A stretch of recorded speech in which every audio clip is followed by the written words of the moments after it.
할렐루야, 사랑하는 성도 여러분 반갑습니다. 8월 8일 우리 매일의 묵상 삶의 변화 이사야 말씀 36장부터 38장까지 말씀을 읽고 묵상하도록 하겠습니다. 여러분 읽는 거는 읽기 계획표에 따라서 38장까지 읽으시면 되는데요. 오늘 이제 구조적인 흐름은 39장까지 보는 게 맞을 듯 합니다. 그래서 영상을 통해서는 39장까지 그 흐름을 함께 나누도록 할 거고요.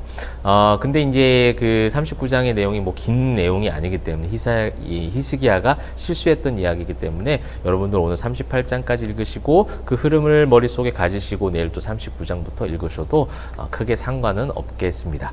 자, 오늘 이제 36장부터는 39장까지 이제 히스기야의 이야기예요. 히스기야 시대 때 이사야가 활동했기 때문에 그 당시 때 그 이야기들을 이사야가 이제 기록을 소개를 하는 것이죠. 자, 36장 히스기야 왕 14년에 아수르 왕 산헤립이 올라와서 유다의 모든 견고한 성을 쳐서 취하니라. 지난번 33장, 어제 이제 봤던 33장에서 아수르에게 임하는 화해에 대해서, 멸망에 대해서 예고가 되었었죠, 이미. 거기에 이제 우리가 봤던 그 말씀의 기록처럼 사신을 보내서 예물을 가지고 전쟁을 피하기 위하여 보냈지만 그 조약을 파기하고 침략을 감행했던 아수르. 그 이제 아수르가 이제 목전까지 와가지고 이제 이 침략을 하려고 하는 그 장면이 36장이에요. 그 침략을 하려고 하는 장면에서 계속해서 히스기야와 유다 사람들을 조롱하고 멸시하는 그런 기록들이 나오고 있죠.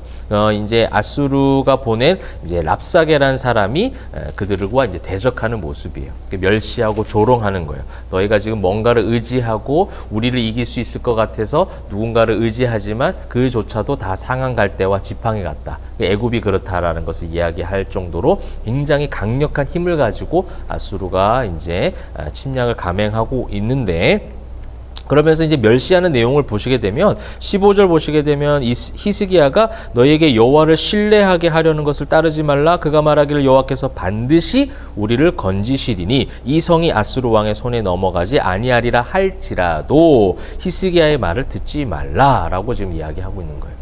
그러니까 이렇게 이제 우리의 영육이 굉장히 위축되도록 만드는 거죠. 사단은 늘 그래요. 하나님이 말씀을 통해서 우리에게 주신 말씀, 설교를 통해서 주신 어떤 교훈의 말씀, 많은 위로와 격려와 힘이 되는 그런 말씀들을 늘 주시지만 그 말씀을 의지하지 못하도록 하죠. 왜냐하면 네가 그렇게 말씀을 의지하지만, 네가 그렇게 기도하지만, 네가 그렇게 참고 기다리고 인내했지만 너의 삶의 형편은 지금 어때? 현실을 자꾸 보게 만드는 거죠. 네 현실 앞에 아수르가 있잖아. 그렇게 의지하고 하나님을 신뢰하고 그 하나님의 메시지를 선지자들을 통해서 들었지만, 승리할 거라는 메시지를 들었지만 또 한 번 이렇게 강한 아수르가 쳐들어왔는데 과연 정말 승리할 수 있을까? 라는 그 불신과 또 어떤 불안감, 두려움을 계속 안겨다 주는 것이 사단의 속삭임이라는 겁니다. 사랑하는 성도 여러분, 여러분 역시도 이 히스기야와 남유다가 경험하고 있는 이 위기의 상황처럼 그런 상황들이 있을 수 있습니다. 아수르와 같은 강한 군대가 여러분을 쳐들어오면서 멸시하고 조롱합니다. 하나님을 그렇게 예배했던 너의 인생, 그렇게 기다리며 기도하며 하나님께서 응답 주실 것을 믿고 참아왔던 너의 인생, 지금 너의 현실을 봐 하면서 그렇게 위축되게 만들고 불신의 마음들을 조장하려고 하는 사단의 속삭임이 있을지 모르겠어요. 사랑하는 성도 여러분, 매일의 묵상 오늘 말씀 읽으시면서 또 이 영상을 시청하면서 그 모든 사단의 속삭임에 귀를 닫으시고 여호와 하나님을 의지하시길 바라요. 그 이야기가 이제 뒤에부터 나오는 거죠. 그럴 때에 이제 21절에 보면 그러나 그들이 잠잠하여 한 말도 대답하지 아니하였다. 왕이 그렇게 하라고 명령을 했던 거예요. 히스기야의 사신들이 그런 랍사게의 그런 조롱 섞인 말과 공격 속에서도 동요되지 않고 아무 말도 하지 않았어요. 이것은 뭐 두려워서 아무 말 하지 않았을 수도 있겠지만 어떻게 보면 이 성경의 기록에 의하면 그런 것과 논쟁을 펼칠 필요가 없어요. 사단과 이야기할 필요가 없어요. 여러분, 하와도 처음 죄를 지을 때 자꾸 뱀과의 대화가 거듭되다 보니까 그 죄의 유혹에 빠지는 거예요. 여러분, 우리가 그런 사단과의 그 싸움 가운데 피하지 말고 싸워야 할 때도 있지만 어떤 경우에는 아예 귀를 닫아야 될 필요도 있습니다. 말씀을 통해서, 기도의 시간을 통해서, 찬양의 소리를 통하여 그 모든 세상의 언어들, 세상의 공격들을 차단하시는 저와 여러분 되시기를 소망합니다. 37장에는요 그러한 어떤 소식, 그런 상황 가운데 히스기야하고 하나님을 의지하고 그렇게 이제 나아가는 모습들이 나오고 있죠. 그래서 6절에 보시게 되면 이사야가 그들에게 이르되 너희는 너희 주위에서 이렇게 말하라. 여호와께서 이같이 말씀하시되 너희가 들은 바 아수르 왕의 종들이 나를 능욕한 말로 말미암아 두려워하지 말라. 7절 보라 내가 영을 그의 속에 두리니 그가 소문을 듣고 그의 고국으로 돌아갈 것이며 또 내가 그를 그의 고국에서 칼에 죽게 하리라 하셨느니라. 하나님께서 이기게 하시겠다라는 것을 이사야 선지자를 통해서 히스기야에게 또 남유다에게 지금 선포되고 있습니다. 그래서 결국은 30장 말미에 보시면 이기는 장면이 나오게 되죠. 여러분 이거는 이미 우리가 앞서서 열왕기하 19장, 20장을 통해서 봤던 역사적 사건이기 때문에 제가 더 많은 이야기를 하지는 않도록 하겠습니다. 자, 중요한 거는 이제 그 다음부터예요. 38장에 보게 되면 히스기야의 찬양의 고백이 이제 9절부터 나와요. 이것을 우리가 좀 유심히 여러분 읽어보시면 좋겠습니다. 히스기야가 병들었다가 그의 병이 나은 때 기록한 글이 이러하니라. 히스기야가 전쟁의 위기 속에서 하나님의 섭리로 승리하게 되죠. 근데 그렇게 승리한 이후에 병이 들게 돼요. 또 병이 낫게 되어집니다. 병이 나으니까 이제 39장 가서는 교만해서 바벨론 왕에게 왕궁 창고를 다 보여주게 되어지는 또 인간적 실수도 경험하게 되죠. 이것이 우리가 살아가는 세상의 저와 여러분의 모습인 것 같아요. 하나님께서 늘 이렇게 함께 하시고 승리를 주시고 회복을 주시지만 계속해서 실수하고 넘어지는 연약한 우리들이라는 거예요. 그것을 인간적 실체와 그 인간의 실존의 모습들을 우리가 성경을 통해서 자꾸 발견하는 것이 중요합니다. 우리는 마치 종교인들은 그래요. 하나님을 믿었으니, 예수님을 믿었으니, 그 관계가 회복되었으니 이제 나는 의인이야 라는 그 어떤 믿음의 고백을 오해할 때가 있다는 거예요. 그래서 늘 의인으로 살아갈 것이다 라고 기대하는 것이죠. 의인으로 살아가려고 하는 말씀을 보고 애쓰는 마음은 좋습니다. 그러나 우리의 실존과 우리의 상태는 뭐예요? 날마다 넘어지는 것이 우리예요. 날마다 실수하는 것이 바로 연약한 저와 여러분의 실제적 모습이라는 겁니다. 그 모습을 통해서 우리가 이 히스기야의 고백을 한번 바라보면 좋겠고요. 성경을 이제 보시게 되면 17절 한번 보시면 보옵소서 내게 큰 고통을 더하신 것은 내게 평안을 주려 하심이라. 주께서 내 영혼을 사랑하사 멸망의 구덩이에서 건지셨고 내 모든 죄를 주의 등 뒤에 던지셨나이다. 이거예요 바로.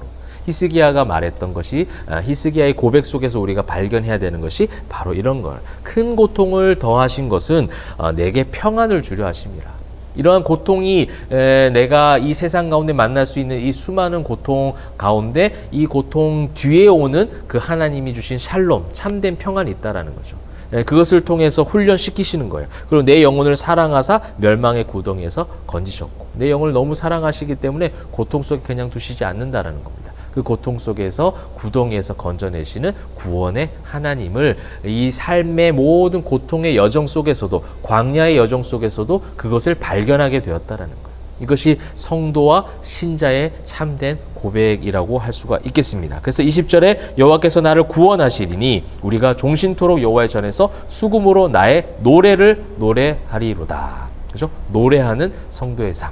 마지막 주님이 다시 오시는 그날까지 우리는 찬양 연습을 하는 겁니다. 그날의 부를 영광스러운 승리의 계가를 지금 계속해서 준비하고 있는 것이 우리의 교회 생활이요, 신앙 생활이요, 또 우리의 모든 삶의 초 속에서 살아가는 참된 신앙인의 삶인 줄 믿으시기를 바랍니다.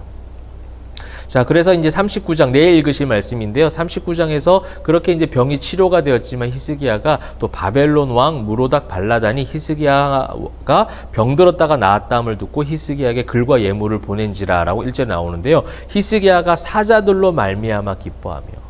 그러니까 이 병든 소식을 듣고 어떤 외교적 사절단을 보냈는데요. 그들에게 이제 왕궁 창고를 보여주면서 그 왕궁 창고를 보여준 히스기야의 내심, 그 마음속에 뭐냐면 바벨론과 잘 지내고 싶어 하는 거죠. 그러니까 바벨론을 의지하고자 하는 마음이 또 한 번 드는 거예요. 히스기야에게 늘 있었던 약점 가운데 그것이 있는 거예요. 아수르가 쳐들어왔을 때 애굽을 의지하려고 했던 그 마음, 예물을 의지하려고 했던 것, 이것이 계속해서 따라오는 히스기야의 어떻게 보면 약점이죠. 그런 약점 가운데서도 하나님은 히스기야를 통해서 승리를 허락하셨고, 그런 인간의 연약함 속에서도 하나님은 계속해서 그 은혜를 보존하시고 성도의 견인, 성도의 어떤 인내, 성도를 인내하시면서 하나님께서 계속해서 끌어가시는 그 하나님의 구원하시고자 하는 마음들을 히스기야의 이야기를 통해서 우리는 발견을 할 수 있다라는 겁니다. 그래서 사랑하는 성도 여러분, 여러분들이 무엇으로 말미암아 기뻐하며 노래하는지를 이사야 말씀을 통해서 선지자 말씀, 선지서의 모든 이 구원의 메시지를 통해서 확인해 보시는 시간이 되면 좋겠어요. 말씀을 그냥 글로 읽는 시간으로 지나가는 것이 아니라 나는 정말 세상 가운데 도대체 나는 무엇으로 말미암아 진짜 기쁨을 누리고 있는가? 이 세상적인 어떤 것을 의지하며 세상의 어떤 것들을 두려워하며 그렇게 살아가는 것이 아니라 정말 여호와 하나님을 경외하는 마음으로, 내가 세상을 두려워하는 것이 아니라 심판주로 오실 하나님을 두려워하고 그 두려움 속에 갇혀 있는 것이 아닌 그 나를 구원하시며 나를 뽑아내신, 그 세상의 죄악의 현장 가운데서 나를 뽑아내신 그 하나님의 은혜 가운데 그것을 기뻐하며 즐거워하며 노래하고 살아가고 있는지, 이것을 확인하는 것이 아마 이사야를 읽는 바른 관점이 될 것 같아요. 또 선지서를 읽는 하나님께서 주시는 참된 이 성도들의 마음이 되지 않을까 생각이 되어집니다. 사랑하는 성도 여러분, 오늘도 우리가 오늘 읽었던 말씀처럼 또 우리가 함께 나누었던 묵상의 메시지처럼 여호와로 말미암아 기뻐하시는 저와 여러분 되시기를 소망합니다. 세상의 그 어떤 것에 일희일비하지 않고 또 세상의 그 공격에 지나치게 두려워하거나 흔들리지 마시고요. 여러분을 강하게 붙드시는 그 하나님을 믿고 의지하고 신뢰함으로 세상의 모든 공격 속에서도 넉넉히 승리하시는 우리 포에마교회 성도님들, 영상을 시청하는 성도님들 되시기를 주님의 이름으로 축복합니다. 기도하겠습니다. 사랑과 은혜가 풍성하신 하나님, 여호와로 말미암아 노래하며 기뻐하며 즐거워하는 주의 모든 백성들 될 수 있도록 오늘 하루도 지키시고 보호하여 주시옵소서. 감사드리며 살아계신 예수 그리스도의 이름으로 기도합니다. 아멘.